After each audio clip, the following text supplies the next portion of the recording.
राम को प्रिय है, जो नारायण को प्रिय है वो शिव को प्रिय है, और जो शिव को प्रिय है वो मेरे नारायण को, मेरे राम को प्रिय है।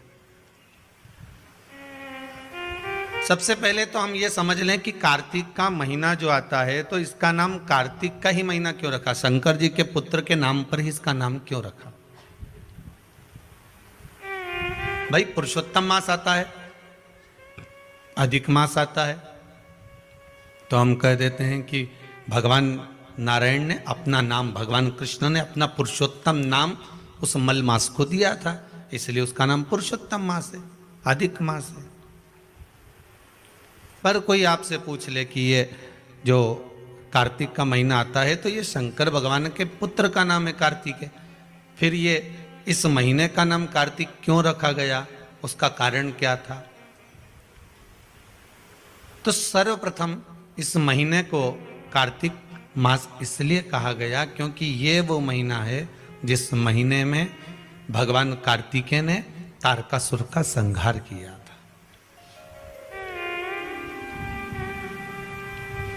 और तारकासुर संपूर्ण ब्रह्मांड में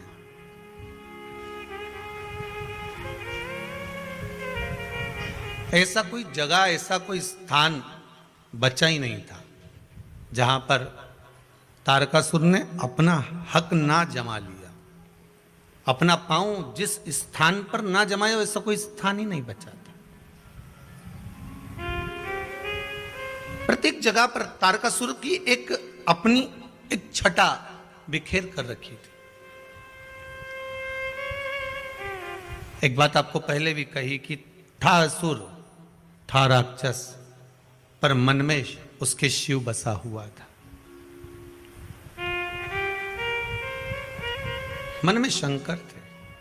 और फिर ध्यान देना, शक्कर गुड़ चाहे दिन में खाओ चाहे रात को खाओ, शक्कर शुगर चाहे दिन में खाओ चाहे रात को खाओ, उजाले में खाओ चाहे अंधेरे में खाओ, कोई भी खाएगा वो मीठी ही लगेगी। लगेगी कि नहीं लगेगी? क्या अंधेरे में उसका स्वाद चेंज हो जाएगा? अरे बोलो तो, होगा चेंज? नहीं। दिन में अलग स्वाद आएगा क्या उस शुगर का, उस शक्कर का स्वाद अलग आएगा? नहीं। दिन में भी वही स्वाद है तो रात्रि में भी वही स्वाद है। शक्कर का स्वाद ना दिन में बदला ना रात में बदला। शुगर शुगर थी, मीठी थी, मिठास थी और वो मीठी बनी रही है। दिन में खाई तो भी वही स्वाद है, रात में खाई तो भी वही स्वाद है, उजाले में खाई तो भी वही स्वाद है और अंधेरे में खाई तो भी वही स्वाद है। उसी तरह आपका मन नहीं है, शरीर में कष्ट है, रोग है, बीमारी है, आपका मन नहीं है तो भी आप टीवी खोलकर आस्था चैनल पर कथा श्रवण कर रहे हैं, आपका मन नहीं है तो भी आप कथा में बैठे हुए हैं, आपका मन नहीं है तो भी आप शिव जी के मंदिर जा रहे हैं, आपका मन नहीं है तो भी आप व्रत कर रहे हैं, आपके शरीर में कष्ट है इसके बाद भी आप भगवान की भक्ति धारण कर रहे हैं तो भी आप भगवान के भजन में लगे हुए हैं। तो ये विश्वास मानकर चलना कि भले दिन में खाओ चाहे रात को खाओ, शक्कर शक्कर होती है, मिठास मिठास होती है। उसी तरह तुम बेमन से शिव की कथा सुनो चाहे मन से शिव की कथा सुनो, कथा कथा होती है, उसका फल मिलता जरूर, वो फलती जरूर है। उस कथा का फल, उस कथा का जो रस तत्व है, उसका जो स्वाद है वो आपको प्राप्त जरूर होगा।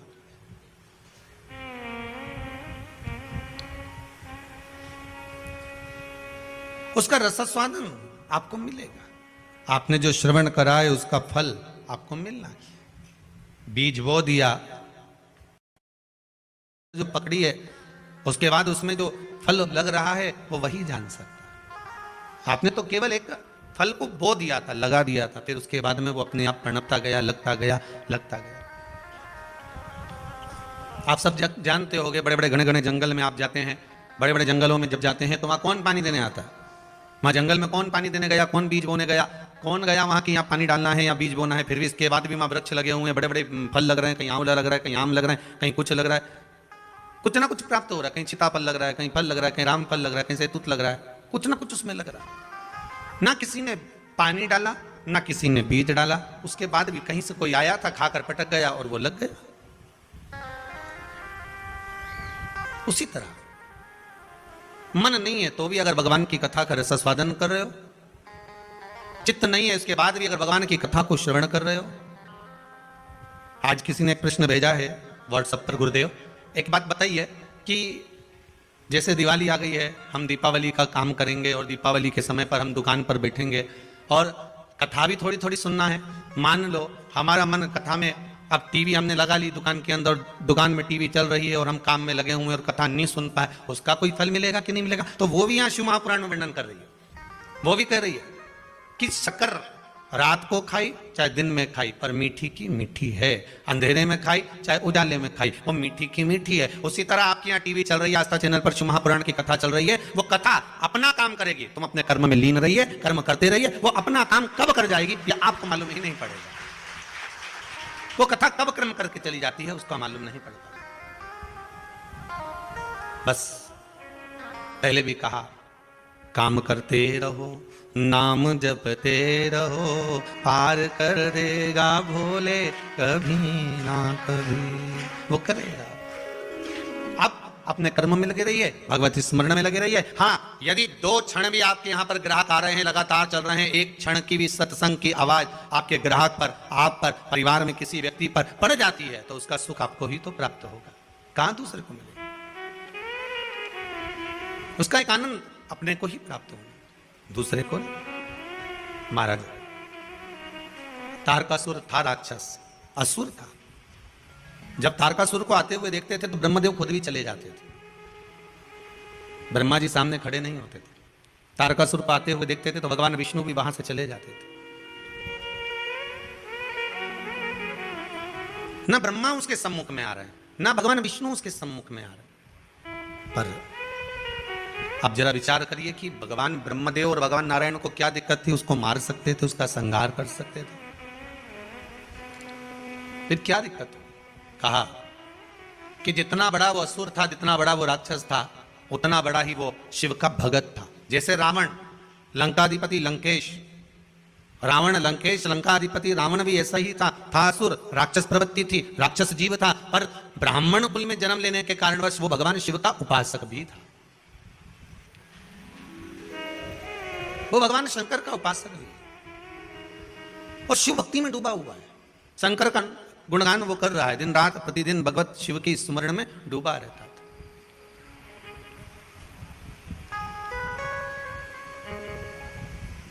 वो डूबा, वो कहे ना, रात्रि को खाई तो भी शक्कर मीठी लगी है, अंधेरे में खाई तो भी मीठी लगी है, उजाले में खाई तो भी मीठी लगी। आप जिस भाव से श्रवण कर रहे हो, वो कैसा भी आपका भाव, तारकासुर का स्वरूप है राक्षस, पर भीतर मन में शिव तत्व समाया, भीतर शिव तत्व है। अच्छा, मनुष्य के भीतर शंकर है, इसको पहचानोगे कैसे? चलो आज बहुत विचित्र कथा निकली है तो वो भी अपन सुनी लें। कार्तिक मातम में अगर मालूम पड़े आपको, ऐसा ज्ञात हो कि मनुष्य के भीतर शिव है, इसको कैसे पहचानोगे? बोलो जरा जल्दी जल्दी। अब कोई मांग में सिंदूर भर ले तो पहचाना जाए कि ये शादीशुदा है, पाँव में बिछुड़ी पहन ले तो मालूम पड़ जाए कि शादीशुदा है। हम ना मंगलसूत्र पहनी हो, ना बिछुड़ी पहनी हो, ना मांग भरी हो, तो और वो निकल कर जाए तो उसको कौन पहचानेगा कि ये शादीशुदा है? तो हो सकता है कोई आपसे कह दे कि हम कैसे मान लें कि आपके अंदर शंकर है, पहले प्रकट करके दिखाओ। भाई पत्थर में अग्नि है तो घर्षण करा, अग्नि प्रकट हो गई। लकड़ी में अग्नि है, लकड़ी को घर्षण करा, अग्नि प्रकट हो गई। शरीर में अग्नि तत्व है, घर्षण करा, हथेली गर्म हो गई।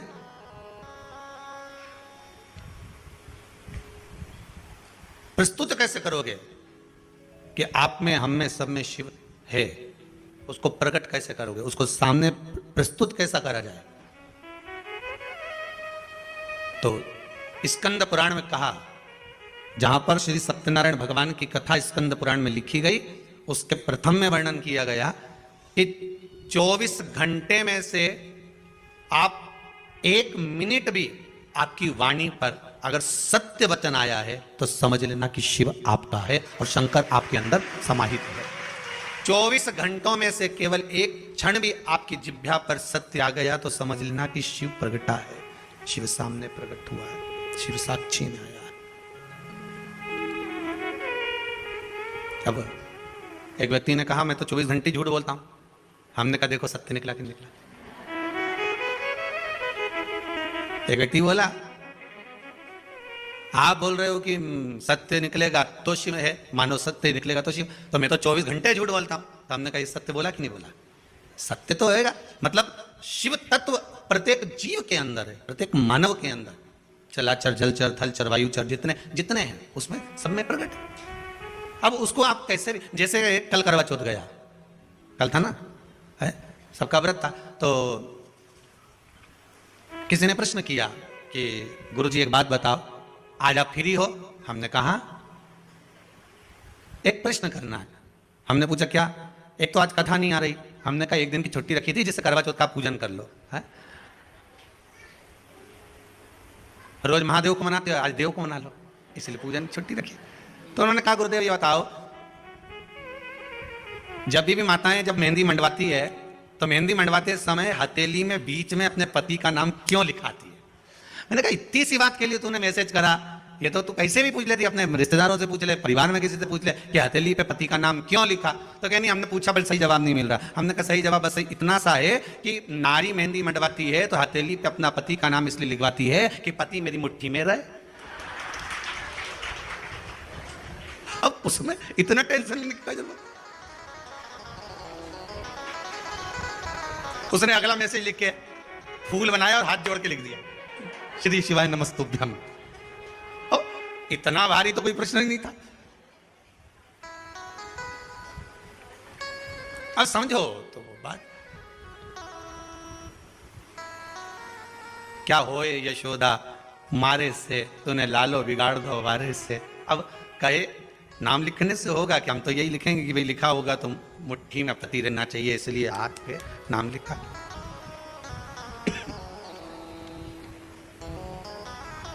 नहीं तो कई हैं, यहाँ शंकर जी का नाम लिख लो, यहाँ लिख लो, यहाँ लिख लो।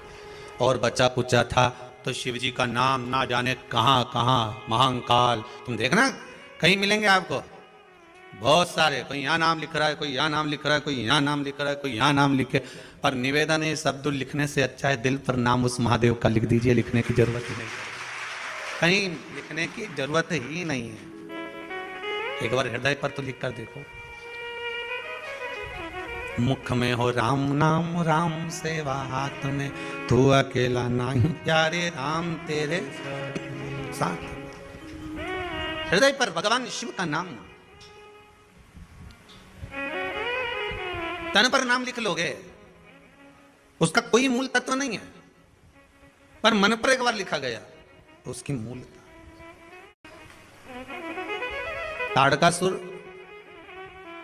और रावण, कंस, ये जितने भी हुए इन सब को देख लीजिए, किसी के शरीर पर भले राम नहीं लिखा था, रावण के शरीर पर कहीं विष्णु भगवान का नाम नहीं था, देवाधिदेव महादेव का नाम नहीं था, तारकासुर के शरीर पर कहीं भगवान शिव का नाम नहीं था। पर भले ये ऊपर से राक्षस थे, नाम भले ना लिखा था, पर भीतर आत्मा में तो शिव था,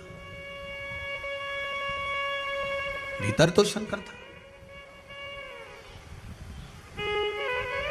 और एक बार शिव अगर भीतर समाहित हो गया, मेरे देवाधिदेव महादेव एक बार अगर आपके भीतर समाहित हो गए,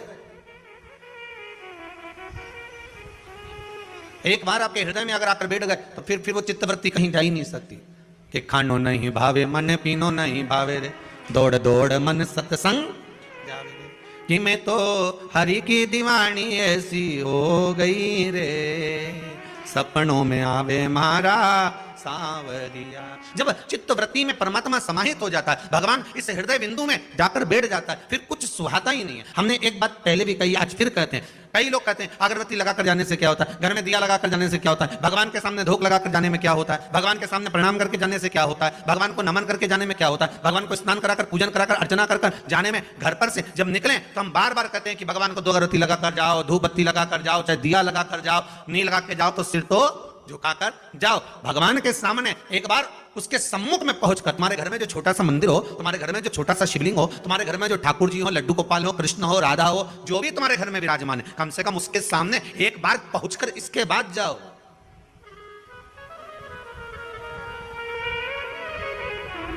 पीटी उषा दौड़ में पहले निकलती है। एक बार इंटरव्यू में आया था, उससे पूछा गया कि तुम दौड़ती हो तो इतनी आगे कैसे निकल जाती हो।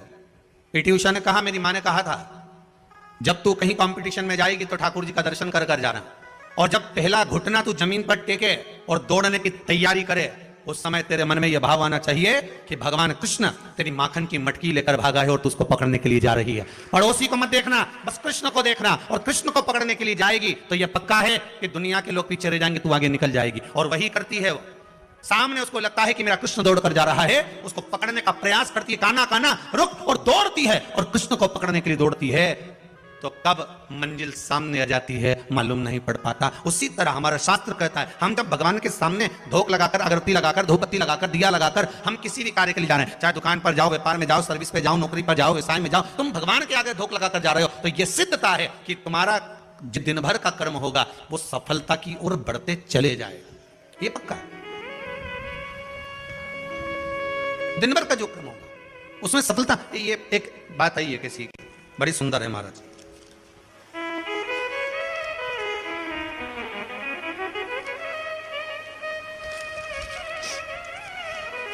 लिफाफा का कागज है हो, आधा लिफाफा उनके पास में ही है।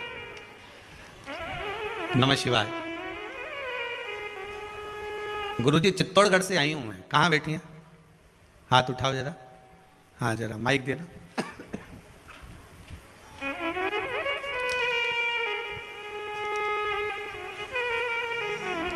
चित्तौड़गढ़ से आई हैं आप? पुष्पा जी मुंदड़ा। नमः शिवाय। श्री शिवाय नमस्तुभ्यम। कहाँ से हैं? चित्तौड़ से। चित्तौड़गढ़ में कहाँ से हैं? चित्तौड़गढ़ सिटी से आई हूँ। जी जी।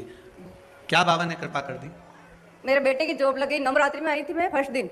नवरात्रि में आई थी? अभी नवरात्रि में? हाँ। पहले दिन आई थी? हाँ। जी। और आके सुबह शाम को चली गई और बोल के गई यहाँ उसकी जॉब लग गई। कल आज ज्वाइन किया उसने। कल मैं वापस निकल गई आने के लिए। बाबा की कृपा हो गई। हाँ। धन्यवाद बेटी। अब नवरात्रि के पहले दिन से आज कितने दिन हो गए? अंदाजा लगाया जाए।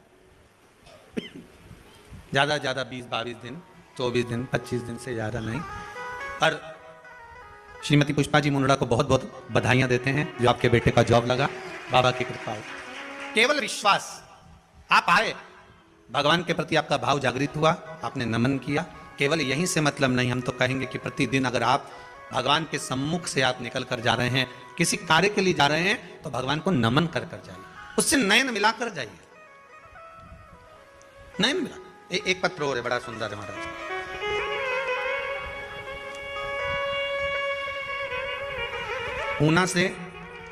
पूना से आरती जी ओझा। कहाँ है?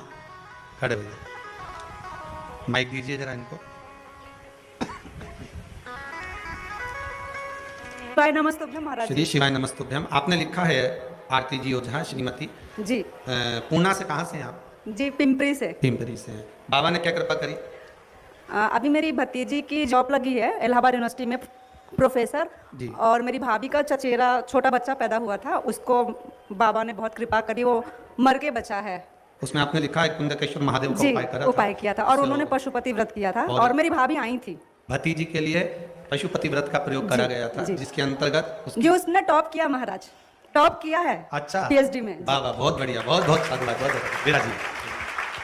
हर हर महादेव। बाबा शिव की कृपा है, शंभु दयालु। ऐसे आप लोगों की जॉब, सर्विस, नौकरी बाबा लगा कर रखे। हमारी भी नौकरी बहुत अच्छी है।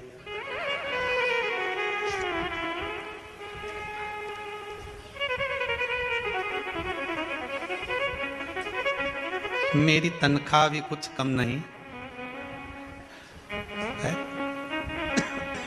बड़ी कृपा है। मेरी किस्मत का जब गुल खिला, तब जा कर के ये दर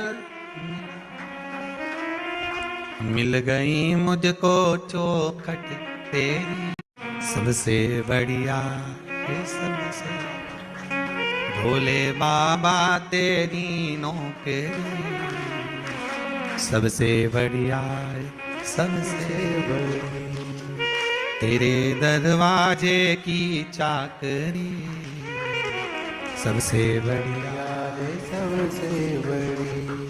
बाबा की कृपा सब जीवों पर बनी रहे। मेरा विश्वनाथ शंभु सबकी मनोकामना। बहुत सारे पत्र हैं, जैसा जैसा समय मिलेगा वैसा वैसा स्मरण करेंगे। करुणा शिव की।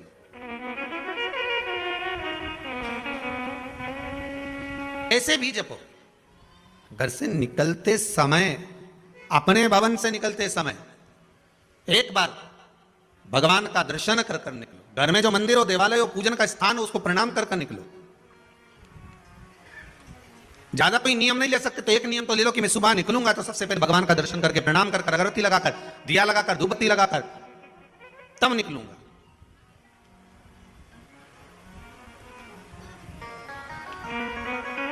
अब आज के जमाने में बड़ा भ्रम पैदा कर दिया लोगों ने, बड़ा भ्रम।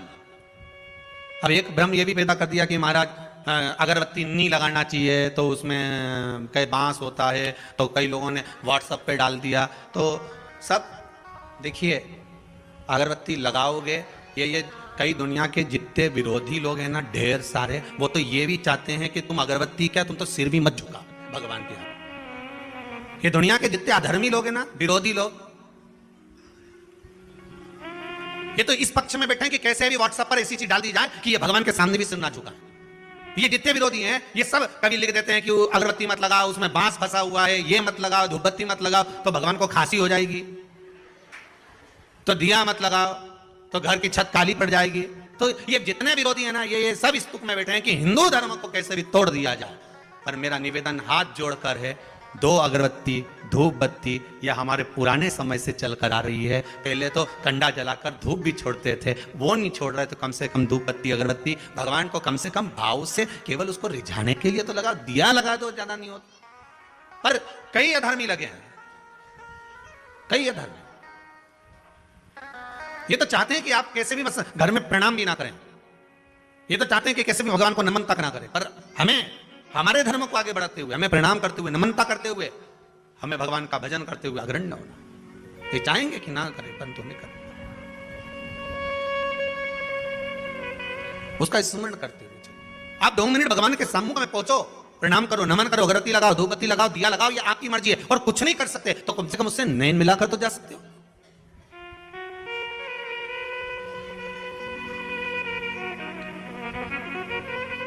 नैन लड़े त्रिपुरारी से मैं उनकी हो गई,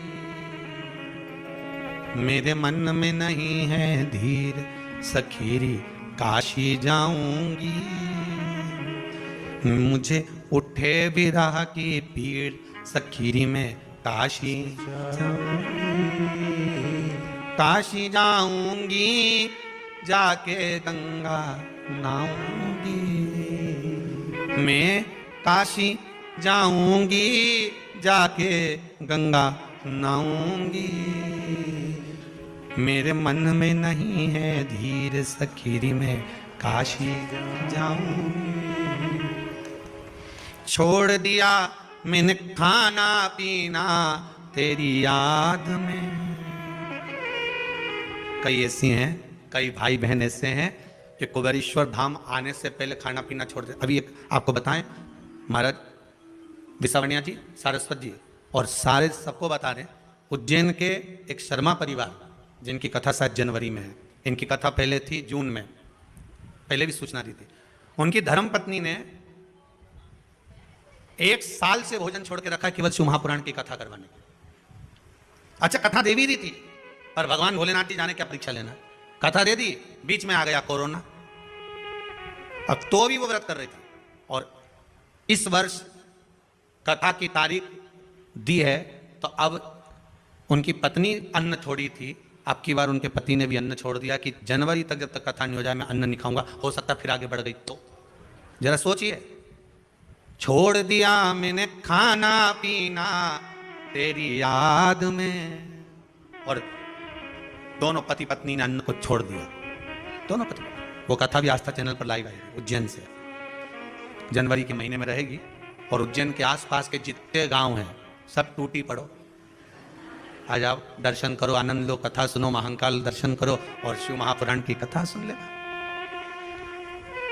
जनवरी में है, तारीख हम बता देंगे कल देखकर, क्या 17 जनवरी है, 17 जनवरी से है वो कथा उज्जैन में। अब विचार करिए कि भाव कितना शुद्ध होगा। नहीं तो आज तक ऐसा कहीं सुनने को नहीं मिला कि सामने जब तक कि कथा नहीं होगी तब तक मैं अन्न छोड़ दूं, पर दोनों पति पत्नी छोड़ कर बैठे। छोड़ दिया मैंने खाना पीना तेरी याद में, अब मेरे नैनन बरसे नीर सखी में काशी, बरसे नीर सखी में काशी जाऊं, मेरे मन में नहीं है धीर सखी में काशी जाऊंगी, काशी जाऊंगी सखी में गंगा नहाऊंगी। बस भाव शुद्ध हो, भगवान को मिलने में देरी नहीं लगती, आप उसको बुलाओगे। बस यही कथा कर रही है। एक क्षण, आधा क्षण, एक मिनट आप भगवान के सामने थोड़ा सा ठहर कर दर्शन कर कर फिर जाइए।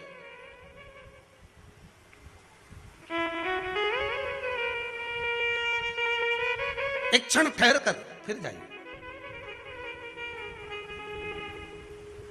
2 मिनट हम भगवान का दीदार, हम भगवान का दर्शन क्यों ना कर लें। महाराज षडानंद कार्तिकेय जी की धर्म पत्नी देवसेना, देखिए शिव महापुराण में कार्तिकेय जी के विवाह का कोई प्रसंग नहीं है। इसमें तो लिखा है कि कार्तिकेय बाबा ब्रह्मचार्य व्रत का पारण करें, पर ब्रह्मवेत्ता पुराण के अंतर्गत लिखा है कि कार्तिकेय महाराज की 2 धर्म पत्नियां थी, देवसेना और वल्ली देवी। ब्रह्मवेत्ता पुराण में लिखा है कि कार्तिकेय बाबा की 2 धर्म पत्नियां थी, एक था देवसेना, दूसरी वल्ली देवी, पर शिव महापुराण में नहीं लिखा। तो कोई कहे कि गुरुदेव आप बोल रहे हैं कि कार्तिकेय जी की धर्म पत्नी थी तो शिव महापुराण में नहीं लिखा, फिर कहेंगे ब्रह्मवेत्ता पुराण में लिखा। तो कार्तिकेय जी की जो धर्म पत्नी थी देवसेना, एक बार उसने भी कार्तिकेय बाबा से षडानंद जी से प्रश्न कर लिया था।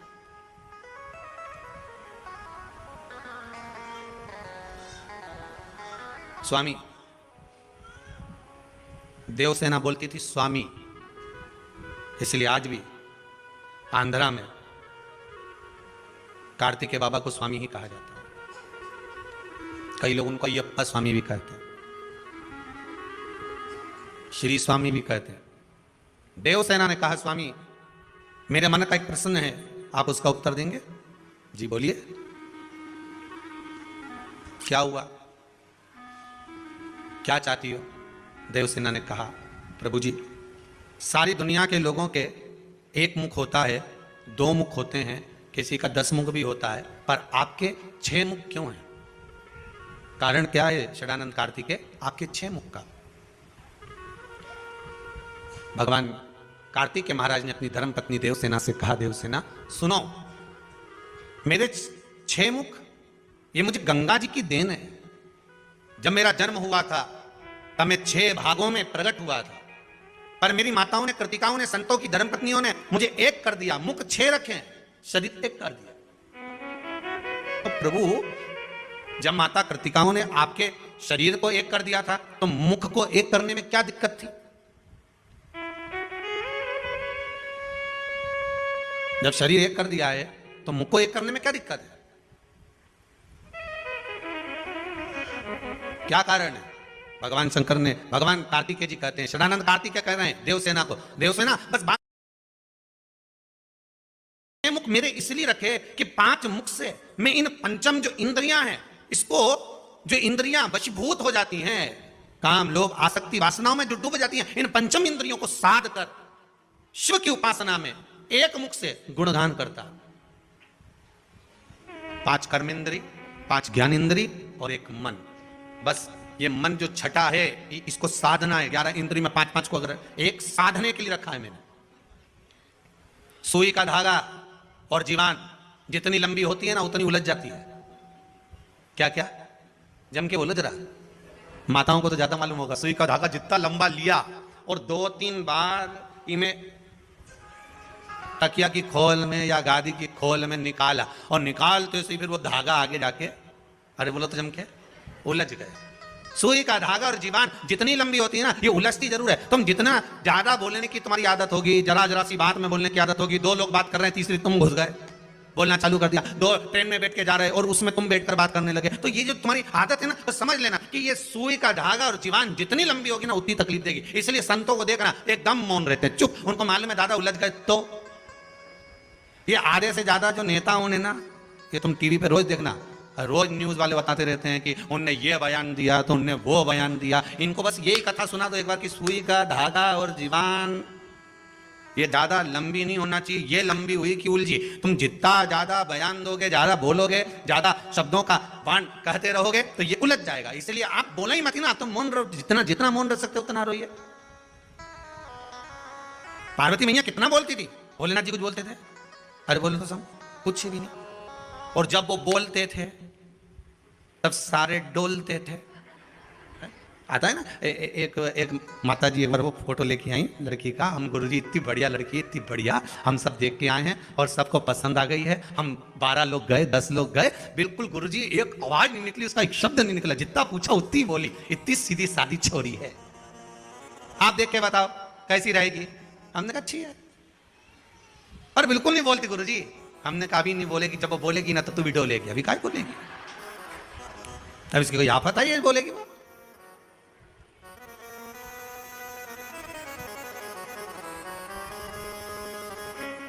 कहां?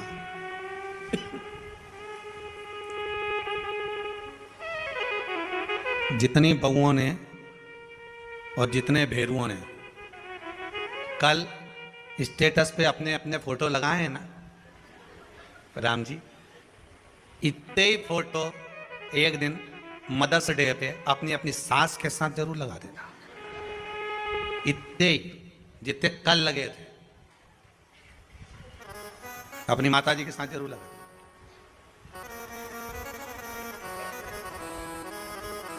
उतना ही जितना लगा। जितनी लंबी जीवान और जितना सुई का धागा लंबा होगा उतना तकलीफ रहेगा।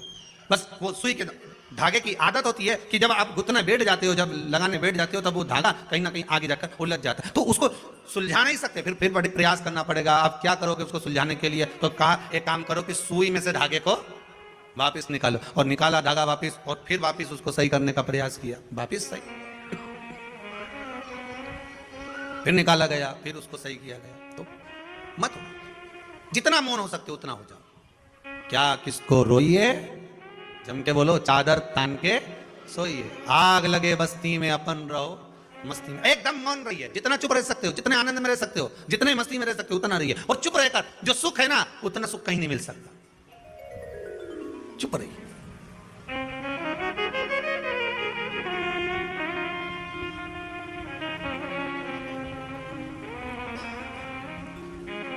अगर आपका किसी से विवाद हुआ है ना, एक शब्द मत बोलना, एक शब्द भी उसको बोलने देना। और तुम तो बस केवल दरवाजे पे चुपचाप बैठे रहना। एक दिन मत बोलो, 2 दिन मत बोलो, 3 दिन मत बोलो, चौथे दिन मत बोलो, पर जिससे विवाद हुआ है ना वो रोज कुड़ के अंदर मरा जाएगा। इसके अंदर क्या चल रहा है, ये बोल क्यों नहीं रहा, आखिर बात क्या है, ये मुंह से कुछ बोला क्यों नहीं, ये बोल क्यों नहीं रहा।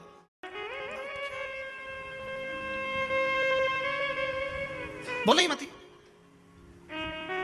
जितनी जीवान लंबी होगी उतना तकलीफ आपको होगी, और जितना धागा लंबा होगा सुई का उतना वो सिलने में तकलीफ होगी, उलझेगा वो, पक्का है, उसको सुलझ।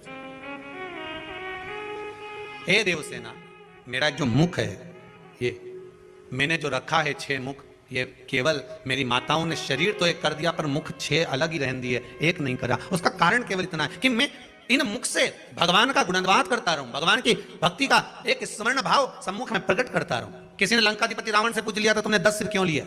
तो क्या मर्जी मेरी? तो कारण क्या था? लंकाधिपति रावण ने कहा मेरे 10 सिर का केवल एक कारण है कि जब मैं शंकर का गुणगान करूं, जब मैं शिव का स्मरण करूं, तो मेरे 10 मुख से भगवान शंकर का गुणगान होना चाहिए, मेरे 10 मुख से भगवान शिव का स्मरण होना चाहिए। मैं भगवान की भक्ति में इस 10 मुख से डूबा रहूं।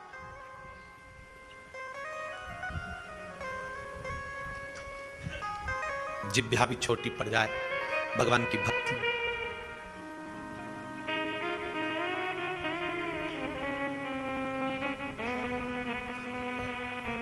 सारी पृथ्वी को कागज करूं और लेखनी पूरे वृक्षों की कर लूं तो भी परमात्मा का स्मरण करना कठिन है महाराज।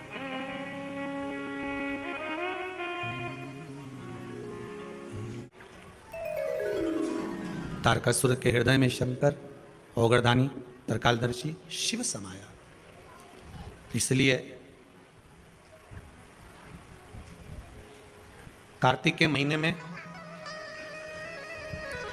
ये जो कार्तिक का महीना का नाम पड़ा है, ये तारकासुर का संहार किया था श्री कार्तिकेय महाराज। इसलिए कार्तिक के महीने की मूलता कही गई। कोई साधारण व्यक्ति का संहार नहीं करा है। ये जो एक भजन करने वाला हो और एक पाप कर्म करने वाला हो, या तो पाप कर्म करने वाला हो कि पूरा ही पापी हो तो उसका संहार हो जाए, या बिल्कुल भजन करने वाला हो तो उसका उद्धार हो जाए। अब ये बीच में जो टंगा हुआ है ना कि हे असुर भी और भगवान की भक्ति भी कर रहा है, इसको संभालना, इसका संहार करना बड़ी कठिन बात है साहब।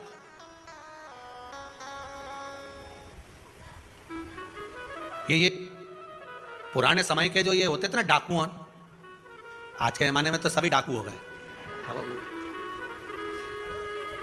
पर पुराने डाकू और आज के डाकू में अंतर है। बोलो सही है कि गलत है? पुराने समय के डाकू डाका डालते थे, पैसा ले जाते थे, धन छिड़ा कर ले जाते थे, पर किसी बहन बेटी पर कभी हाथ का स्पर्श भी नहीं करते थे। और आज के डाकू, अब तू समझ जा, उन्हीं के उत्तम है। और कितना बस एक काम था इनका कि इनको धन लेकर आना है, इनको पैसा उठा कर लाना है, धन लाना है। और जाने से पहले कहां जाते थे? डाका डालने से पहले जम के बोलो, जिस देवी को मानते थे, जिस देवता को मानते थे, पहले उनके यहाँ जाके नमन करके अगरबत्ती लगाए, धूप बत्ती लगाए, निवेदन करके फिर जाते थे कि आज हम डाका डालने जा रहे हैं। भवानी और ये भवानी दोनों को लेकर जाएंगे, हम आएंगे, तेरी आराधना करेंगे।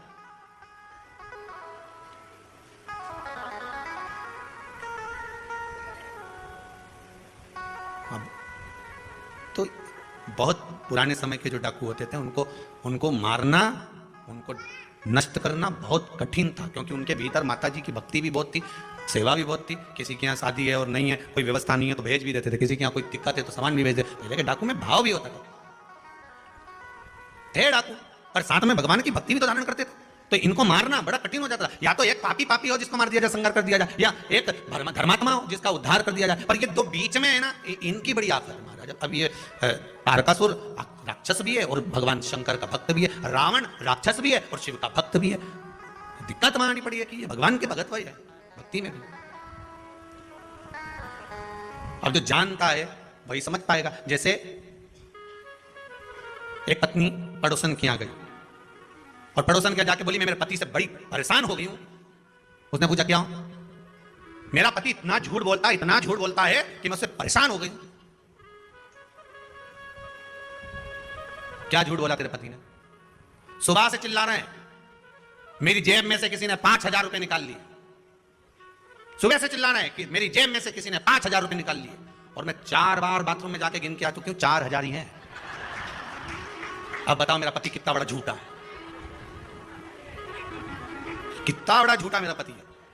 सुबह से चिल्ला रहा है 5,000 निकाल लिए, जेब में से किसी ने 5,000 निकाल लिए। सुबह से झूठ बोल रहा है 5,000 निकाल लिए, और मैं 4 बार बाथरूम में जा चुकी हूं, गिन के आ चुकी, तो मुझे 4,000 ही मिले। अब बताओ कितना झूठा है। अब ये नहीं कह रही खुद चोटी, अब वो क्या झूठ बोल रहा है, खुद दिख रहा है। 4,000 बोले, बस यही हमारा कर्म महाराज। कोई असुर प्रवृत्ति का भी है। फिर वही वाली बात आ गई कि दिन में भी शक्कर खाओगे तो मीठी रहेगी, रात को भी खाओगे तो मीठी रहेगी, अंधेरे में भी खाओगे तो मीठी है, दिन में भी खाओगे तो मीठी है, उजाले में भी खाओगे तो मीठी है। उसी तरह राक्षस होकर भी भगवान का भक्त है तो भगवान उसको मिलेगा जरूर रावण शंकर का उपासक थे, रावण राक्षस थे, पर भगवान की भक्ति उसके भीतर थी, इसलिए मारने राम जी को आना पड़ा। तारकासुर भी राक्षस था, पर भगवान की शिव की भक्ति थी, इसलिए मारने शिव के पुत्र आए। कोई साधारण नहीं आ सकता। आराधना तुम्हारी चित्त वृत्ति में जो हो समझो।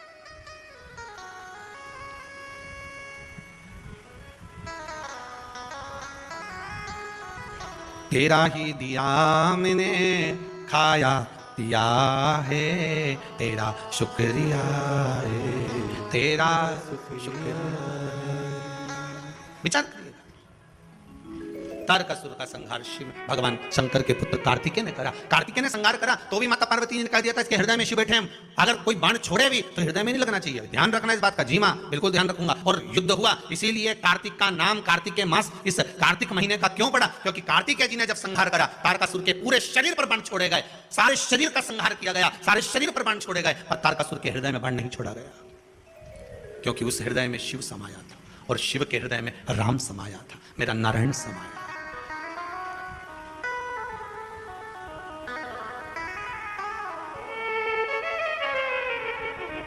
भगवान नारायण, भगवान विष्णु इतने प्रसन्न हुए थे तारकासुर के संहार पर, शिव इतने प्रसन्न हुए भगवान विष्णु कि सीधे भगवान शंकर के पास पहुंच गए। भगवान नारायण ने जैसे ही भगवान शंकर के पास पहुंचे तो शिव जी तो बैठे हुए थे बड़ी आराम से कैलाश पर्वत पर। भगवान विष्णु ने जाते से कहा, हर हर, कैसे आना हुआ, क्या हो गया, कैसे आयो?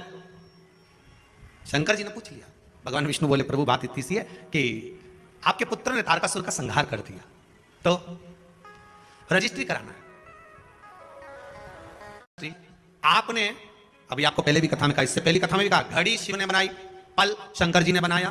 घड़ी, पल, समय, नक्षत्र, वार, तिथि, महीना, वर्ष सब शिव का बनाया हुआ। सारा की सारा सृष्टि का जितना ये घड़ी, पल, समय, सब महीने, 2 महीने, साल, ये सब शिव के बनाए हुए हैं। जब सब शंकर जी ने बनाए तो प्रभु रजिस्ट्री कराना। रजिस्ट्री किस चीज की? कि 12 महीने जो आपने बनाए हैं उसमें से 1 महीना आपके बेटे के नाम करना।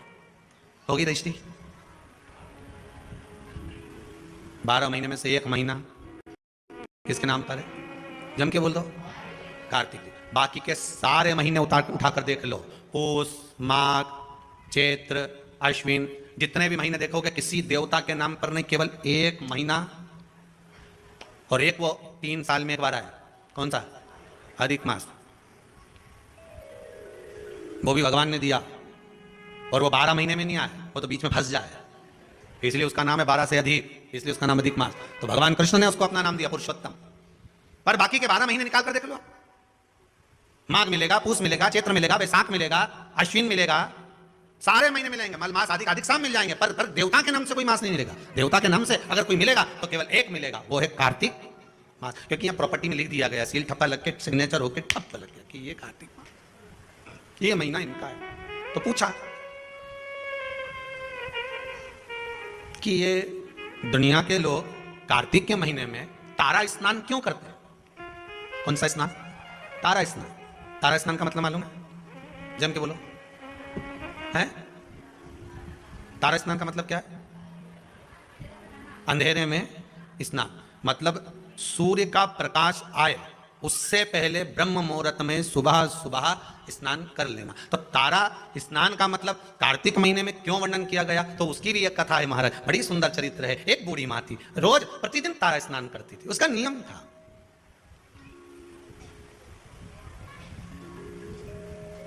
प्रतिदिन तारा स्नान करती थी। अच्छा, तारा स्नान का भी बड़ा महत्व है महाराज जी। समय के अनुसार हो जाए तो ठीक है, थोड़ा और रात्रि के पहुंच गई तो कथा है श्रीमद् भागवत में, श्री नंदराय जी की। नंदराय जी स्नान करने चले गए यमुना जी के जल में, जाना था ब्रह्म मुहूर्त में, रात्रि के 4थे पहर में पहुंच गए, ध्यान नहीं रहा। इनने तो अपने जैसे कई बार हो जाती गलती कि नहाना ही तो है, थोड़ा और जल्दी चल चलो, और जल्दी चल चलो, और जल्दी चल चलो। तो इनने क्या करा, बढ़िया बिस्तर बांधा और गई नर्मदा जी में आधी रात की नहा ली। अब आधी रात के नर्मदा जी में नहीं, और विचार तो हमारे यहाँ हर चीज का एक समय बताया गया। हमारा शाही स्नान होता है तो भले वो शाही स्नान का महत्व है कि इतनी वजह से होगा, ब्रह्म मुहूर्त में होगा, ये रति आएगा, ये ऐसा होगा, वो होगा, तो उसमें रात भर का स्नान का नहीं कहा कि तुम पूरी रात नहाते रहो। हाँ, ये हमारा महत्व है कि हम जाए नहाए, वो अपनी बात। वैशाख का स्नान कहा गया तो भी उसका महत्व बताया गया। ग्रहण का स्नान कहा गया तो रात्रि का स्नान बताएगा कि चलते ग्रहण में कुरुक्षेत्र में स्नान करो, वो एक अलग। परंतु यहाँ जो वर्णन किया गया, नंद बाबा एक बार स्नान करने के लिए गए और ब्रह्म मुहूर्त के पहले रात्रि में ही उन्होंने स्नान कर लिया। रात्रि का चौथा पहर चल रहा था और जैसे ही स्नान करने के लिए तीसरा पहर चल रहा था, स्नान करने के लिए जैसे ही यमुना जी में कूदे तो वरुण ने बंदी बना लिया, ले गए कि तुमने बिना पूछे जल में आधी रात को स्नान क्यों करा, बंदी बनाकर ले गए। भगवान कृष्ण उनको घर जाकर ढूंढे, मिले ही ना। ये श्रीमद् भागवत का चरित्र है, 10वें स्कंद में इसका वर्णन है। नंद बाबा मिल नहीं रहे। यशोदा जी ने कहा लाला तेरे पिताजी को ढूंढ कर ला। अब कन्हैया ढूंढने के लिए गए तो नंदराय बाबा को कहीं मिलते ही नहीं। ढूंढते ढूंढते यमुना जी से पूछा क्यों मेरे पिताजी स्नान करने आए थे? हाँ। कहाँ गए? तो क्या आपके पिताजी से गलती हो गई? यमुना जी बोली क्या गलती हो गई? स्नान करना था ब्रह्म मुहूर्त में, कर लिया रात्रि के तीसरे पहर में। ओहो मेरे पिता से गलती हो गई। तो वरुण बंदी बनाकर ले गए। वहां पहुंच गए वरुण जी के पास। स्वामी अभी तक वरुण भगवान कृष्ण के हाथ जोड़ते थे, आज भगवान कृष्ण ने वरुण जी के हाथ जोड़े क्योंकि गलती हुई है मेरे पिता से। जीवन में अगर गलती स्वीकार करने की अगर आपकी आदत है तो जीवन में महान बनने से कोई नहीं रोक सकता आपको। आप गलती स्वीकार करना प्रारंभ कर दीजिए, महान बनने में कोई नहीं रोकेगा। पर आज के जमाने में कोई गलती स्वीकार तो करे। करवा चौथ की पूजन कर ली कल, बोले सही है गलत है? जरूरत थी करवा चौथ की पूजन करने की, करवे को लाई, पूजन करी, इकट्ठा करा, सब कुछ करा और अभी तक वो करवा कहीं ना कहीं पड़ा होगा। जब जरूरत थी तभी इनके लिए, और फिर सास के कि क्यों जरूरत पड़ी तो हेड लाई, अब पटक दिया, अभी चली सास उठाया। सही है कि गलत है? सब बना के रख दिया, ये सामान यहां पड़ा, वो सामान वहां पड़ा, अब तुम तो कहीं नहीं चलनी में मुंडा देखिए। अब गलत नहीं, करो पूजन, पूजन करो, पाठ करो, अर्चना करो। और जो तुमने सामान इकट्ठा करा था, करवा लाई थी, ये करा, दिया लगाया, बाती लगाई, सारा सामान इकट्ठा करके रखा, तो सवेरे उठकर स्नान करके वो सारा सामान उठा के रख दी। फैला रहा तुमने, फैला दिया, उठाई डोकरी, और फिर डोकरी उठाए तो उसका हाथ के साथ साथ में मुंडा भी घना चले। अब बोलो सही है कि गलत बात है? अब जब हाथ चले, शरीर चले, पांव चले, तो मुंह भी चले, फिर वो चले तो फिर बुरा लगना ही नहीं चाहिए। हाँ साहब गलती हो गई, मेरे को करवे उठा कर रखना थे, जगह पे रख के आना था, मुझे ये काम करके रखना था, सही में पूजा की थाली ऐसी कैसी रखी हुई है, मुझे सुबह से उठकर इसको संभालना था, ये करना था। पर अपनी गलती कौन स्वीकार करे? अपनी गलती को कौन देखेगा? गलती मान लेना, अपनी गलती को स्वीकार कर लेना, यही महान बनने के लक्षण है। आपने स्वीकार कर लेना, हाँ मम्मी गलती हो गई, मैं अभी उठा देती हूँ, मम्मी पड़े रहने दो, मुझसे गलती हो गई। वास्तव में मैंने पूजन तो करी पर ये करवे तो यहीं रख दिया, मैंने सामान तो यहीं पड़ा रखा, और सोचूं कि पूरा पुण्य मिल जाए, मैंने जो व्रत करा उसका पूरा पुण्य मिलना चाहिए। तो पूरा काम भी करो, पूरा काम करोगी तो पूरा पुण्य मिलेगा, आधा काम करोगी तो आधा पुण्य। उठाओ, रखो, संभाल कर रखो, जरूरतमंद जगह। कमरा की झाड़ू लगा लो, उसके बाद झाड़ू को ऐसी जगह उठा के पटका, अब दूसरी बार कचरा इकट्ठा हो गया, अब ढूंढती फिर रही। पिन्नी मिली कमरा में तो पड़ोसी कहते कहीं झाड़ू है क्या तुम्हारे? हमारे कमरा की तो मिल ही नहीं रही। ये कुबेरेश्वर धाम के ये जो कमरे बनाए ना, ये इधर से इधर, जिसमें भगत लोग आए सो ठहर जाए कर जाए, इनमें भी एक एक झाड़ू धरी थी। अब अभी जितने ठहरे नहीं, इनसे पूछ लो इनका कमरा में झाड़ू मिली, सब गायब। अब कचरा इकट्ठा हो जाए तो क्या करे, कहीं से झाड़ू लाऊं, और मालूम पड़ा जो हाल की थी वो भी ले गई, वो मिले सो। बस आदत हमारी यही है, हम गलती को स्वीकार नहीं करते। जिस दिन हमने अपनी गलतियों को स्वीकार करना प्रारंभ कर दिया तो महान बनने में देरी लगे। हम गलती स्वीकार नहीं करते, गलती को हम दूसरे पे थोप देते हैं। क्यों? झाड़ू रखी थी, हमें क्या मालूम, हम तो अभी आए, मतलब गलती दूसरे पे थोप।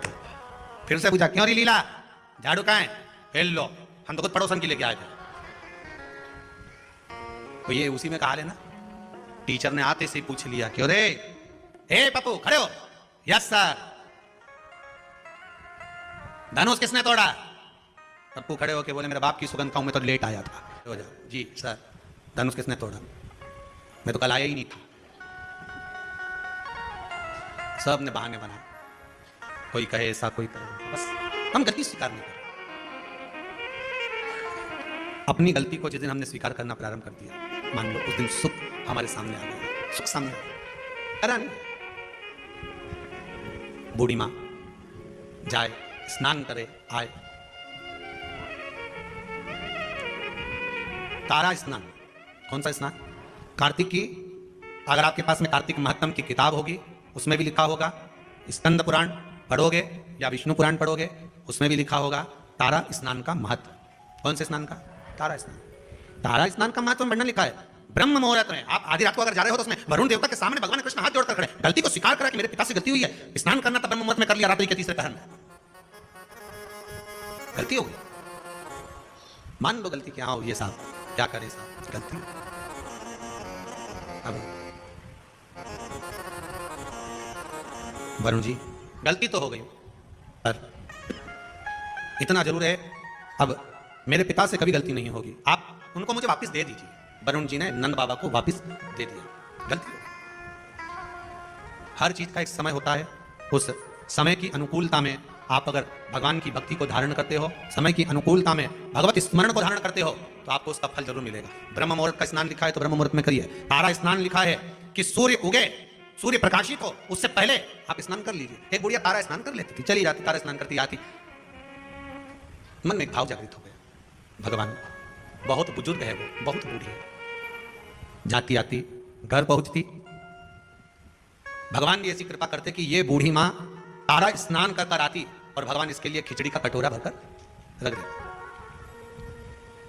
खिचड़ी का कटोरा भरा, भगवान इसके दरवाजे पर रख देते। अब खिचड़ी के कटोरे को बूढ़ी मां के सम्मुख में रखा, माई कटोरा उठाया, भगवान को भोग लगाती, भगवान का दिया हुआ पात्र था उसी से पा लेते। एक दिन पड़ोसन ने विचार करा कि बड़ी विचित्र है ये बूढ़ी मां, ना जाने इसको कौन ब्रह्म मुहूर्त में खिचड़ी देकर चले जाता है और ये उसका पान कर लेती है, उसका सेवन कर लेती है। आज ये सुबह जब स्नान कर कर आएगी, पड़ोसन ने विचार करा उससे पहले मैं जाग जाऊंगी और जागकर इसके खिचड़ी के कटोरे को उठाकर बाहर फेंकी आऊंगी। जब जब मनुष्य धर्म की ओर बढ़ता है, जब जब मनुष्य सत्कर्म की ओर बढ़ता है, जब जब मनुष्य भगवान की भक्ति की ओर बढ़ता है, भजन कीर्तन स्मरण की ओर बढ़ता है, शिव आराधना की ओर बढ़ता है, भगवत नाम की ओर बढ़ता है, तब तब दुनिया के लोग उस पर उंगली उठाना प्रारंभ कर देते हैं। मीराबाई को नहीं छोड़ा, रामकृष्ण परमहंस जी को नहीं छोड़ा, संत तुकाराम, नामदेव आदि आदि को नहीं छोड़ा, प्रहलाद ध्रुव जी को नहीं छोड़ा। पर भक्ति अगर दृढ़ है, आपका विश्वास अगर दृढ़ है, तो डूब नहीं सकते, ये पक्का है। एक बहुत अच्छा संवाद है, देखिए।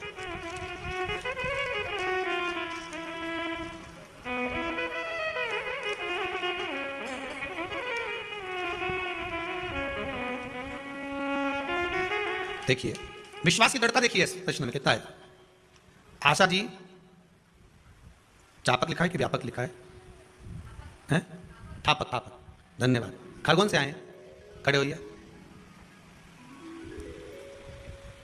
माइक पहुंचाओ जरा।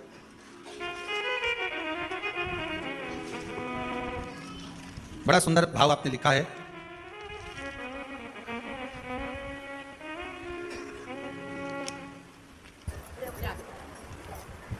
आपने लिखा है, आशा जी, आप कहां से आई हैं? खरगोन जिला, बीकनगांव। बीकनगांव से आई हैं। आपने क्या लिखा है इसमें? आपने बाबा ने क्या कृपा करी आपको? 8 महीने पहले महाराज जी आपकी कथा सुनी थी मैंने जी। तो आपने जो अकाओ की जड़ की जो बताया था, आंकड़े की जड़ का, हाँ अकाओ की जड़ का, तो मेरी बहू को 10 साल हो गए। 10 साल से बच्चे नहीं थे उसको? एक बच्ची है, इसके बाद हुआ नहीं, नहीं। डॉक्टरों ने जवाब दे दिया था कि अब नहीं होंगे जी। और एक दिन पहले यानी संडे को मैंने आपका वो सुना और सोमवार के दिन मैंने ये उपाय आपका किया जी। और बस उसी महीने से मेरी बहू को बच्चा संतान? रहा। जी हाँ, अब 8वां महीना चल रहा है। बहुत बहुत बधाई, बाबा की कृपा। बेटी चलिए शिवाय नमस्ते। विश्वास किसको कहते हैं? भरोसा किसको कहते हैं? अगर दृढ़ विश्वास है, भरोसा है और भगवान के प्रति, हाँ ये जरूर है, थोड़ी थोड़ी परीक्षा भगवान लेगा जरूर। सोने को जब तक तपाओगे नहीं तब तक वो निखरता नहीं है। धोबी भी कपड़े को जब धोता है तो उसमें साबुन लगाकर उसको रगड़ता है, फिर उसको कूटता है, पीटता है।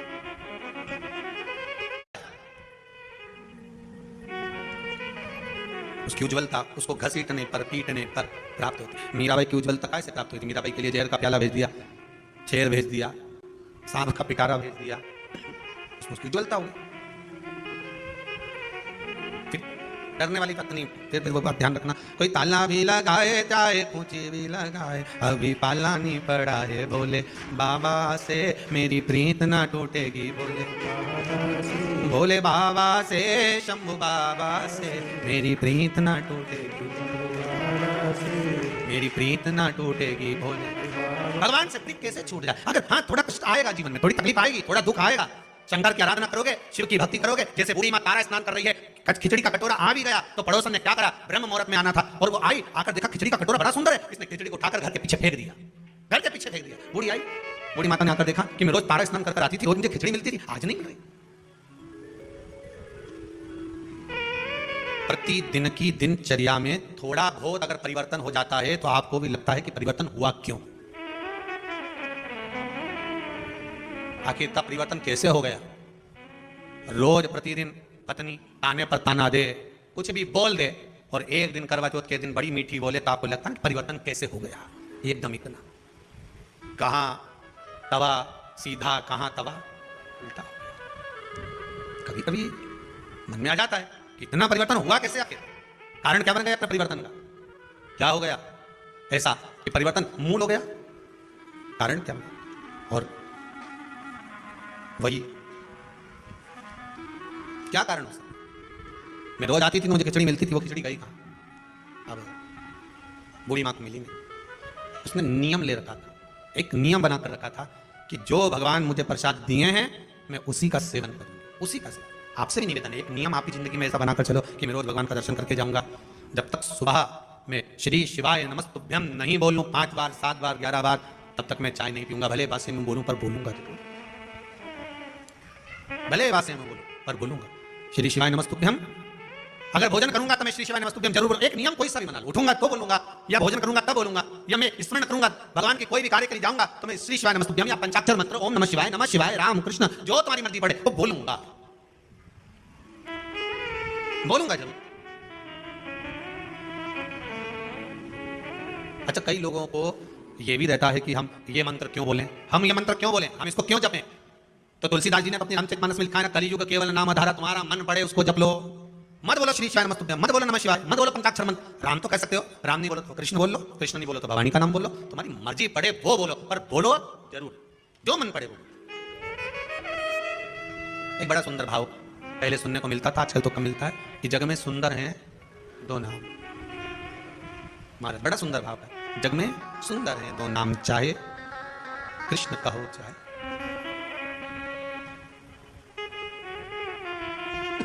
बड़ा भाव सुंदर। बोलो राम राम राम बोलो राम। एक बेर शबरी के खावे, महाराज एक शबरी के दरवाजे पर जाकर बेर खा लेता है, और एक कहीं कुब्जा के पास, कहीं मीरा के पास, कहीं कर्मा के पास पहुंच जाता है। भावों की शुद्धता हो, आपकी मर्जी पड़े जिसे भज लो, पर भज लो, तुम्हारी मर्जी पड़े उसका स्मरण कर लो, पर करो। एक नियम बना लो, श्री शिवाय नमस्तुभ्यम। अच्छे से बोलो एक बार प्रेम से, श्री, अरे साथ में बोलो, श्री शिवाय नमस्तुभ्यम। एक बार फिर से बोलिए, श्री शिवाय नमस्तुभ्यम। तुम्हारा मन पड़े वो भज लो, पर भजो। वो कहते हैं ना, पानी वही पीते हैं जिनको प्यास लगती है, शिव का नाम वही लेते हैं जिनको विश्वास लगती है। विश्वास होगा तो शिव सम्मुख में प्रकट हो जाए सामने।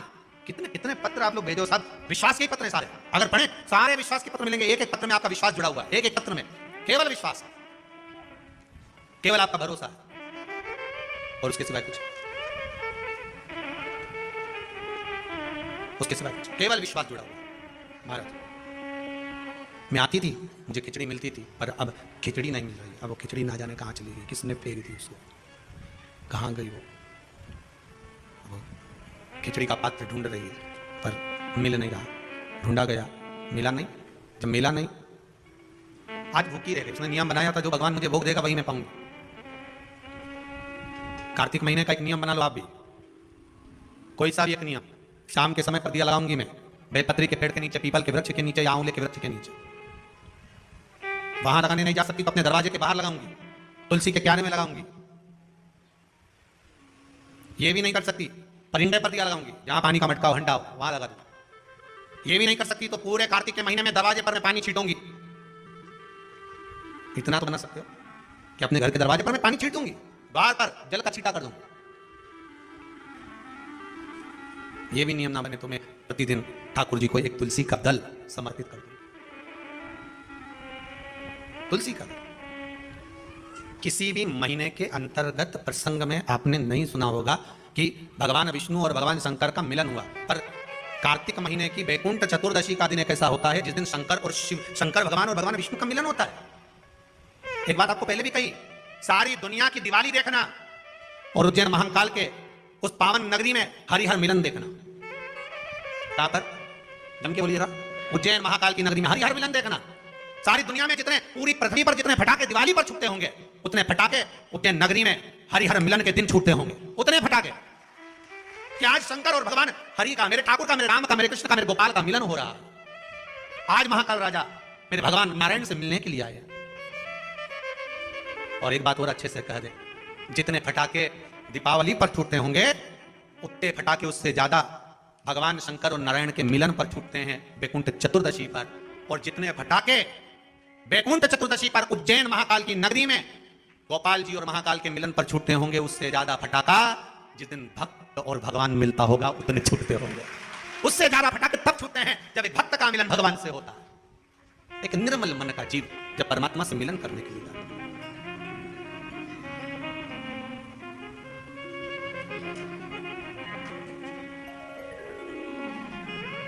उतना मानता।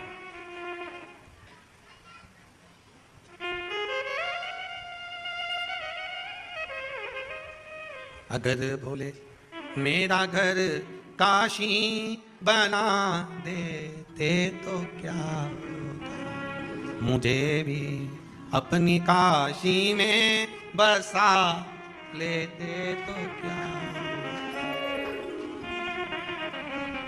हे शंभु, हे भोले, हे त्रिकालदर्शी, कैलाशी, केवल एक कार्तिक का महीना, एक महीना ऐसा है जिस महीने में भगवान भूत अधिपति भूतेश्वर भगवान शंकर और भगवान नारायण दोनों का मिलन हुआ है। कार्तिक के महीने में, कार्तिक के महीने में।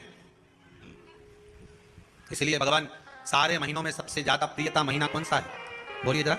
कार्तिक का महीना भगवान नारायण को अति प्रिय है, अति प्रिय।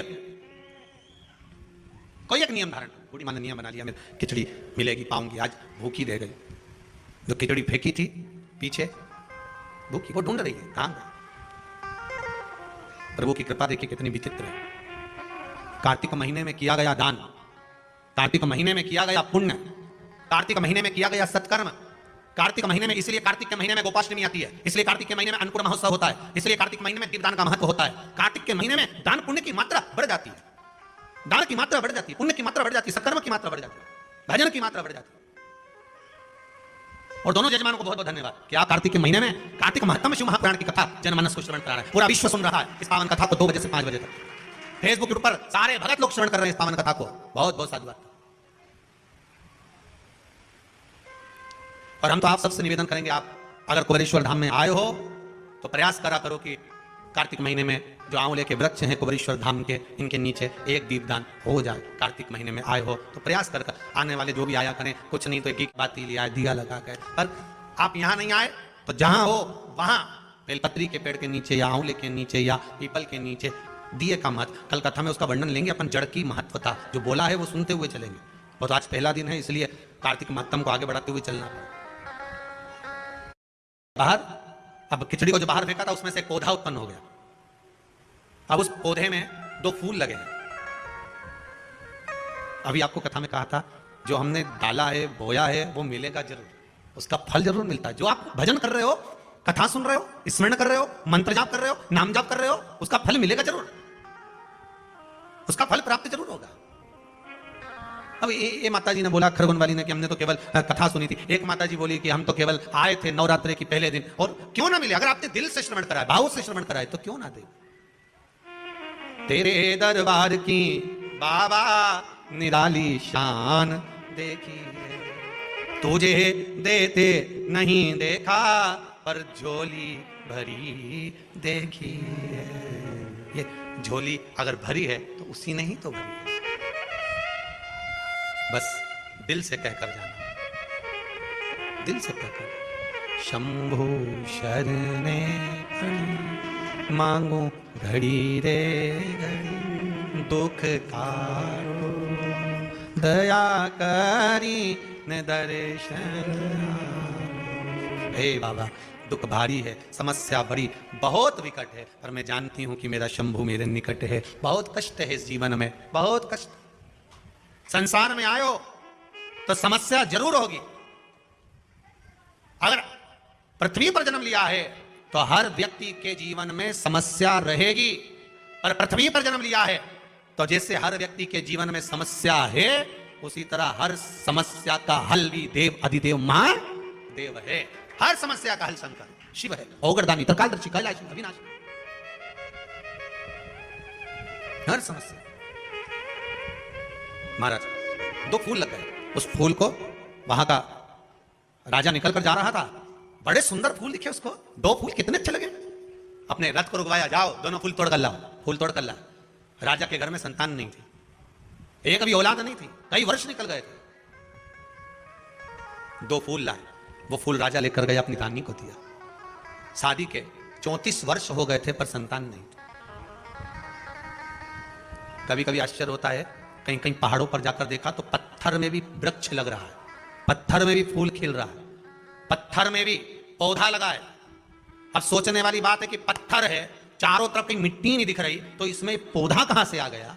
आपने भी तो देखा होगा, पत्थर में पौधा है, मतलब यह पक्का है कि इस पत्थर के अंदर कहीं ना कहीं कोई भाग अंकुरित हुआ है। उसी तरह आपके जीवन में भी पत्थर ही पत्थर लिखे होंगे, तो भी शिव रूपी बीज अगर दिल में आ गया तो पौधा जरूर लगेगा, यह पक्का है, पौधा लगेगा। आए हो ना आस लेकर, विश्वास लेकर पहुंचे हो ना कुबेरेश्वर धाम, और जो नहीं आए वो टीवी पर विश्वास लेकर कथा सुन रहे हैं, मोबाइल पर सुन रहे हैं, फेसबुक यूट्यूब पर सुन रहे हैं, विश्वास लेकर सुन रहे हो ना, तो ये पक्का है चारों तरफ पत्थर भले हो, जीवन में दुख भले भले हो, कितना भी दुख लिखा हो, पर अगर शंकर की कथा का एक बीज अपने भीतर अंकुरित हो गया है तो पौधा लगेगा। पत्थर पर भी छाए हो जाएगी, पत्थर पर भी छांव होगी। विश्वास रखिएगा। अगर भोले बाबा का सहारा न होता तो दुनिया में कोई हमारा। अगर भोले बाबा का सहारा न होता तो दुनिया में कोई,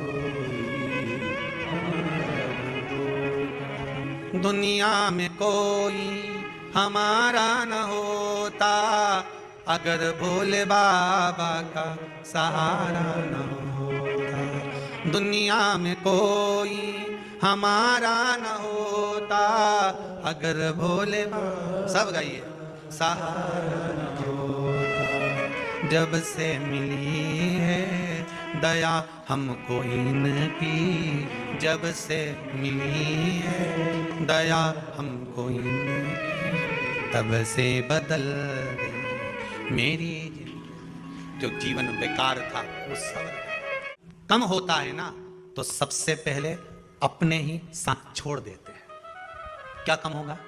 धन। जब आपकी विपदा का समय आएगा ना, समस्या का समय आएगा, जब आपके पास में सुख होगा, वैभव होगा, धन होगा, सत्ता होगी, तुम्हारी बात सारी दुनिया में होगी, तो तुम्हारे भी ढेर रिश्तेदार बन जाएंगे।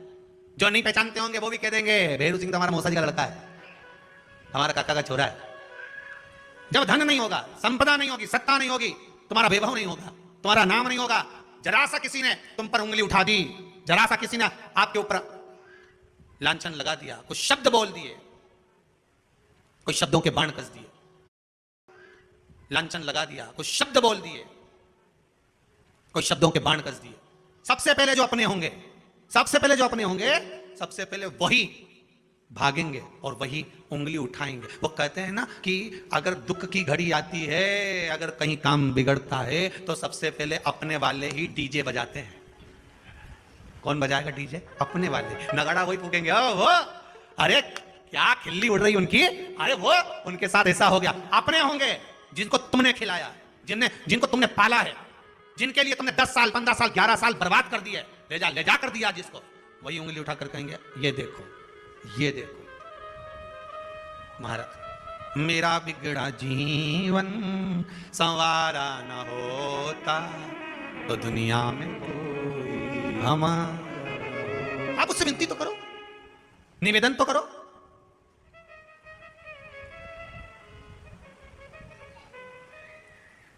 और आप अगर भाव रखकर आए हो, विश्वास रखकर आए हो, तो भगवान क्यों ना कृपा करेगा, क्यों ना कृपा करेगा।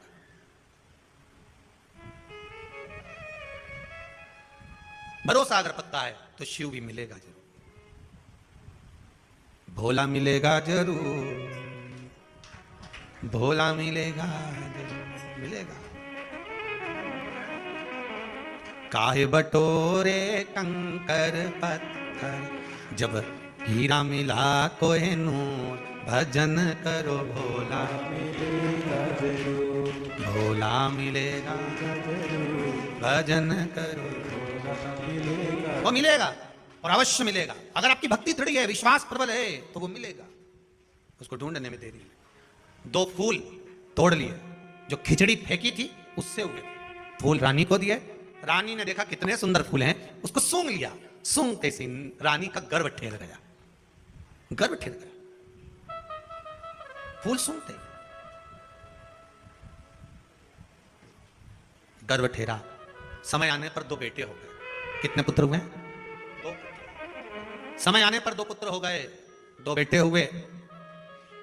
अब वो दोनों बेटे राजभवन से निकलकर रोज जाते। जन्म लिया उस दिन से लेकर राजभवन में आज तक बेटों ने कभी जुबान नहीं खोली। 15-15 साल के हो गए पर बेटे बोल नहीं पाते थे। निपट गूंगे कहते थे लोग इनको, कि बोलते नहीं है, गूंगे हैं। ये दोनों बेटे वन में गए मृगा करने के लिए, हिरण मारने के लिए, कोई जीव को मारने के लिए मृगा। वहीं पर बुढ़िया बैठी थी। जिस दिन से कार्तिक का महीना पूरा निकल गया था, उसके बाद भी उसकी वो खिचड़ी भूल नहीं पाई थी कि मेरी एक दिन की खिचड़ी और मेरा कटोरा कहाँ गया, कहाँ गई खिचड़ी, कहाँ गया कटोरा। दोनों बालक जाते जाते बोले, ये रही खिचड़ी, ये रही कटोरा, कहाँ गई? वो कह रहे हैं, रथ हाँकने वाले ने सुना कि ये दोनों बोले हैं। बुढ़िया बोली, कहां गई खिचड़ी, कहां गया कटोरा? और वो दोनों बोले, ये रही खिचड़ी, ये कटोरा। वो उसकी शुद्धता रही। रथ हाँकने वाले ने कहा, राजकुमार बोले। तुरंत रथ लेकर वापस गए, राजा के पास सूचना दी, महाराज राजकुमार गूंगे नहीं है। राजकुमार तो बोलते हैं। तो 15 साल नहीं बोले, एक शब्द नहीं निकला, क्या बोले? तो क्या कुछ बोल रहे थे, खिचड़ी और कटोरा, खिचड़ी और कटोरा। हाँ, समझ में नहीं आया।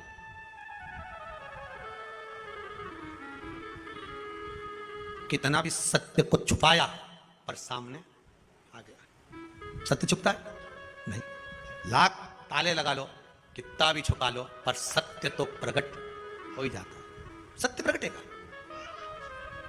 राजा ने कहा ऐसा हो ही नहीं सकता। फिर बेटों से बुलवाया, कुछ बोलो, नहीं, कुछ बोलो, नहीं, नहीं बोले। जब दूसरे दिन फिर निकले राजकुमार।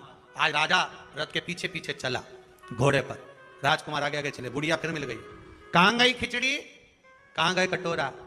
दोनों राजकुमार फिर रथ को रुकवा कर बोले, ये रही खिचड़ी, ये रहा कटोरा। राजा ने सुन लिया। राजकुमारों को नीचे उतारा, बूढ़ी माँ के पास गए। माँ ये बताओ, ये खिचड़ी और कटोरा क्यों पूछ रही है? और मेरे बेटे बोल रहे हैं खिचड़ी और कटोरा, तू क्यों बोल रही है?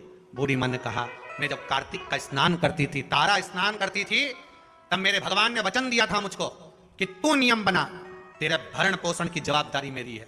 मेरे लिए खिचड़ी रख कर जाते थे। एक दिन नवमी तिथि थी। कौन सी तिथि? नवमी, जिसको हमारे यहाँ आंवला नवमी कहते हैं। कार्तिक की लोग कहते हैं आंवला नवमी मतलब अक्षय नवमी। अक्षय नवमी मतलब इस दिन दान किया गया कभी छिन्नित नहीं होता, समाप्त नहीं होता। जैसे अक्षय तृतीया होती है, ऐसी आंवला नवमी का। वैसे तो कार्तिक महीने में जितना दान पुण्य स्मरण भजन किया जाता है वो कभी छिन्न नहीं होता, फिर भी नवमी तिथि थी। अब नवमी तिथि को महाराज मैंने नियम लिया था, भगवान मेरा भरण पोषण करेंगे, स्नान करूंगी मैं, तारा स्नान। तो फिर एक दिन मेरे भगवान खिचड़ी रख कर गए और मेरी खिचड़ी को किसी ने फेंक दिया। कहां पर रहती है तू? बूढ़ी माँ ने कहा, वहां। पड़ोसन से पूछा कि उसकी खिचड़ी रखी थी, कहां गई? अब राजा के डर के मारे पड़ोसन ने कह दिया, मैं नहीं फेंकी थी। कहां फेंकी? घर के पीछे। घर के पीछे कहां पर? कि ये जो पौधा लगा है ना, ये खिचड़ी में से लगा है। अच्छा, राजा ने मन में सोचा, उसी के 2 फूल तो मैं तोड़ के ले गया था, वही 2 फूल मैंने रानी को दिए थे। रानी ने वो 2 फूल सूंघे और उसका गर्व ठहरा, मतलब खिचड़ी और कटोरा मेरी घर में जो भगवान ने दिया था। बूढ़ी माँ ने दोनों पुत्रों को गोदी में लेकर हृदय से लगाया, बेटा मुझे क्या मालूम था कि खिचड़ी का प्रसाद जो मैं खा रही हूं, जो मिल रहा है, मेरे जीवन को क्या सुख देगा। मंदिर का थोड़ा सा प्रसाद भी हमारे जीवन को सुख दे दे। अब तुम बोलना प्रारंभ करो, इस संसार के लोगों की सेवा में लग जाओ, क्योंकि तुम राजा के पुत्र हो। बूढ़ी माँ से कहा, आप अगर राजभवन में रहोगी तो हम सेवा का भाव अंकित करेंगे। तो तुम सेवा करें। कहां वो सतयुग की कथा को लेकर आए, वचन दिया भगवान ने, तो वो दोनों राजकुमार कोई और दूसरे नहीं थे, वो मेरे कृष्ण और बलराम ही थे।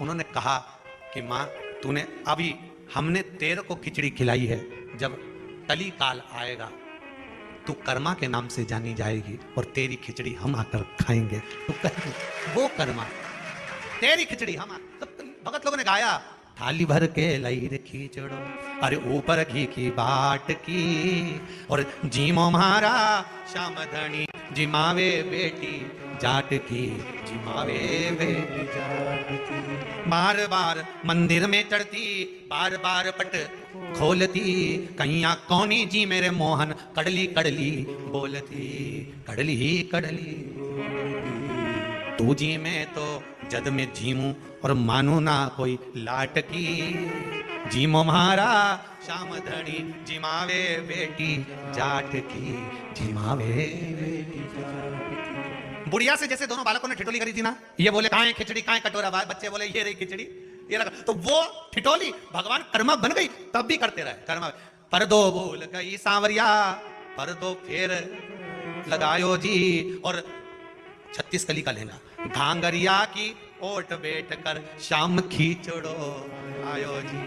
अब बताओ किसने अपने लहंगे की ओट में भगवान को खिलाया होगा? पर कर्मा बाई ऐसी थी जो 36 कली का लहंगा पहनती थी, पहले की माताएं पहनती थी ऐसा जोरदार लहंगा, जहां बैठे एक बार धम्म से बैठे तो आसपास की धूल साफ। आज के जमाने में माताएं लहंगा पहनती है, जहां से निकल के जाती वहीं की डिस्पोजल साफ, लहंगा इतना बड़ा कि सब साफ। ये भक्ति है, ये भाव है जो प्रकट। कार्तिक मास का नाम कार्तिक मास इसलिए पड़ा क्योंकि भगवान स्वयं इसमें प्रकट हो गए, भगवान स्वयं फल देगा। ऐसी पुनित पावन कार्तिक महत्तम शिव महापुराण की कथा आज प्रारंभ हुई है। बड़े भाव से कथा का प्रथम दिवस यहाँ विराम ले रहा है। कल कथा 2 बजे से 5 बजे के क्रम में बड़े सुंदर भगवान के जड़ महत्व को जानते हुए चलेंगे। सुंदर भगवान शिव महापुराण के अंतर्गत ईसर जी और गोरा जी का दर्शन होता है। वही ईसर जी गोरा जी यहाँ पधार रहे हैं, भाव भक्ति से अपन दर्शन करेंगे। सुंदर नामों की श्रृंखला पर जी जी हर हर महा जी जी श्री राधे। सभी भक्तों को हर